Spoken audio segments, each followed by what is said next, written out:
Alors bonjour à tous les amis, on se retrouve pour une nouvelle vidéo qui est bien aberrante. Comme vous avez pu voir dans le titre, pardonnez-moi cette gueule de bouquetin égyptien, je sors tout droit de la salle. Aujourd'hui, si on est là, c'est pas pour parler chinois. Je suis là pour vous présenter cette jeune 206, 60 chevaux, full option de 1999. Elle est cabossée, elle est bien fatasse. Voilà, on dirait un peu cette gecko. Voilà. Pour ce qui est de l'intérieur, frérot, on va tout de suite ouvrir ça. Déjà, je ne sais pas si vous avez entendu, ouverture centralisée. Donc là, on va ouvrir la porte, frérot. Hop. Déjà, on entend ce magnifique bruit bien miteux. C'est la portière elle-même. Voilà, je vous la présente. Elle s'appelle Mireille. Non, je déconne. S'agissant de l'intérieur, frérot, c'est complètement miteux. Si là, je me permets de rentrer dans cette Gova, on peut voir qu'il y a des masques de partout. Voilà. Beaucoup la surnomment la poubelle. Mais moi, en attendant, je suis bien content de l'avoir. Parce que, voilà, c'est pas facile d'avoir une voiture. Donc là, hop, voilà, si on se penche un peu, bon, beaucoup de bouteilles d'eau, normal, je sors de la salle. Après, hop, voilà, classique, le petit autoradio Noroto que tout le monde se fait péta en 2005. Pour ce qui est du compteur, nous voici à une pointe maximale de 210. Autant vous dire qu'aujourd'hui, c'est 160 grand max. Frérot, pour tout ce qui est démarrage, vous m'appelez, hop. Et là, en l'occurrence, on va démarrer cette belle 206 bien aberrante. Olé. Et là, on est sur du Massey Ferguson. Là, on est sur du bruit de tracteur. Je vous laisse écouter. Je sais pas si on entend correctement, mais en tout cas, de l'intérieur ou même de l'extérieur, c'est clairement aberrant. Donc là, on va partir en road trip. Excusez-moi, j'ai du mal à regarder l'objectif. Donc là, on part en Didi. Hop, voilà. Voiture bien froide, c'est un diesel.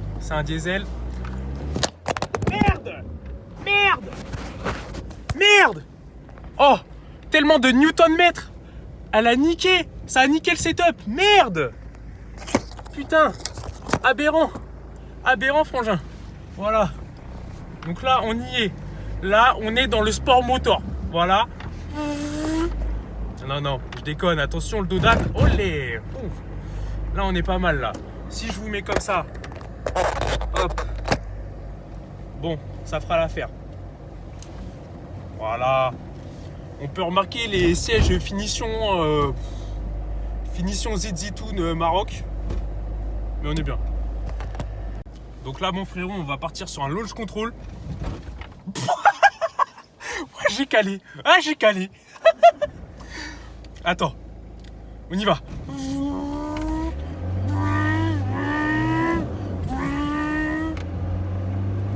Merde. Oh là.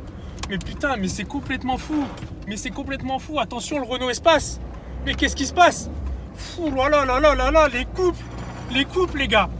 À deux doigts de faire arracher le dentier de mamie. Fou.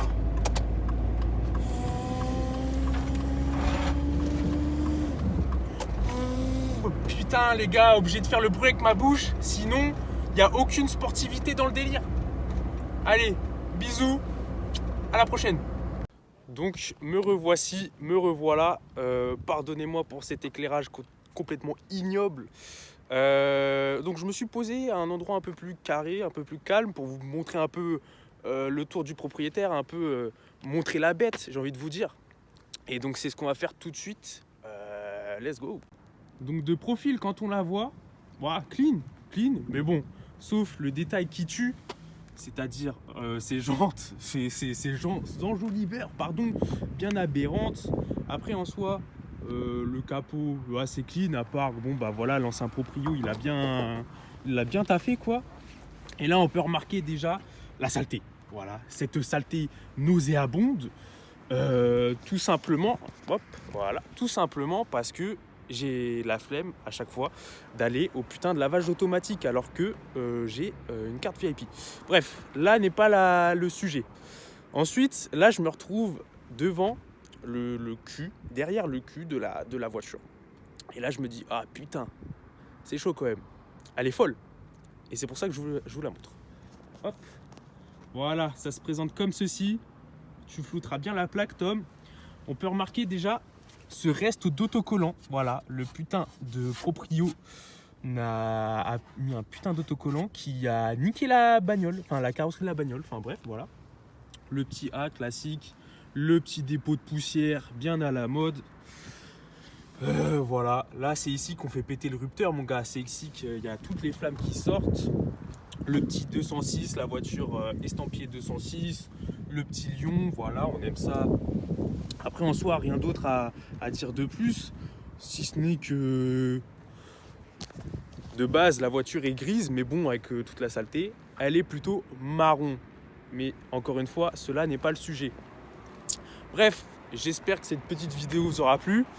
Si vous... Ah, alors juste, c'est vrai que là je vous présente un peu un bolide d'exception et vous allez me dire, Tom, mais comment tu fais pour dégoter ce genre de voiture? C'est pas ma fortune personnelle, voilà. J'ai pu avoir ça grâce à un collègue, grâce à une concession auto qui me l'a gentiment prêté, qui m'a dit t'inquiète, c'est de la frappe, frérot. Bah forcément, c'est un homme de bon conseil, je l'ai écouté et j'en suis pas du tout déçu. Voilà, si maintenant Porsche France peut me contacter dans mes DM, ça me dérange absolument pas. Ou alors, je me demande juste simplement si même Range Rover pourrait tomber sur cette vidéo. Voilà, c'est tout pour moi. Je vous fais des gros bisous et des bisous sur la foufoune.